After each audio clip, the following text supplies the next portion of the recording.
point, Germany's Christian Democrats, the nation's center-right party, has won the federal election. The party's leader, Friedrich Merz, is likely to become the nation's next chancellor, with his party securing 208 seats and roughly 29% of the vote. The campaign's focus was dominated by long-standing concerns over Germany's economy and immigration policy. The party for current Chancellor Olaf Scholz's left-leaning government finished in third place with just 120 seats and 16% of the vote. The nation's far-right Conservative Party finished in second place, winning 152 seats and roughly 21% of the vote, nearly double its margin from the last federal election in 2021. AfD members have regularly flirted with Nazi slogans, diminished the Holocaust, and have been associated with plotting to overthrow the government. Let's go to Berlin right now, and NBC News international correspondent Ralph Sanz. Chaz is there. Ralph, give us a rundown. How did things turn out? Well, Joe, Mega, good morning. Two big headlines out of this consequential election. The first, as you said, Germany is going to have a new government led by a moderate conservative.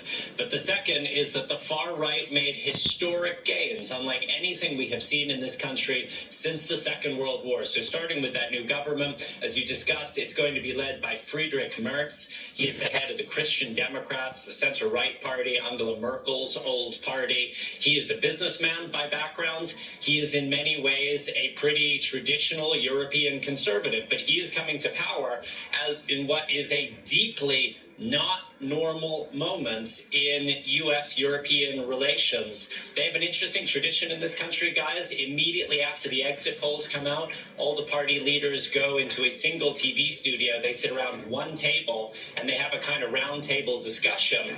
And Merz was very, very blunt in that discussion. It's known as the elephant round. He said that it is very clear the Trump administration does not care about European security, and that as the next leader of Germany, Europe's largest economy, key member of NATO, it is going to be his absolute top priority to strengthen Europe so that it can forge an independent path from the United States. These are America's European allies saying they need to strike out on their own. He discussed the fact that Elon Musk and J.D. Vance pretty openly supporting the far right in this election.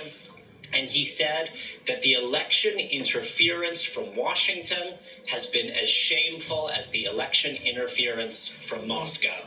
So pretty stark words from the next leader of Germany. As we talked about, the far right, the alternative for Germany, the AfD, winning 20% of the vote. It is about in line with the exit polls. There had been some concerns they might do even better than that. But guys, that is still one German voter in 5 casting their ballots for the far right. This is a party whose most extreme members have talked about stripping citizenship from Germans who have overseas heritage. One of their most extreme leaders, a German court has ruled, can be legally described as a fascist based on his positions. So they were in a celebratory mood last night. It is not looking like they are going to have any role in government. Merz was very clear. He is going to uphold the so-called firewall, the principle that the mainstream parties do not cooperate with the far right. That is despite the vice president calling for that firewall to be torn down. Merz is now heading into several weeks of coalition negotiations. Analysts here say the most likely outcome is that he will go into government with the main center-left party, the Social Democrats. That's likely to provide a pretty stable government for Germany for the next couple of years. But those same analysts are saying it could be storing up trouble for the next election in 2029 when you have the two mainstream parties in government together. It may be that voters who are dissatisfied feel that they have no choice but to turn once again to the extremes.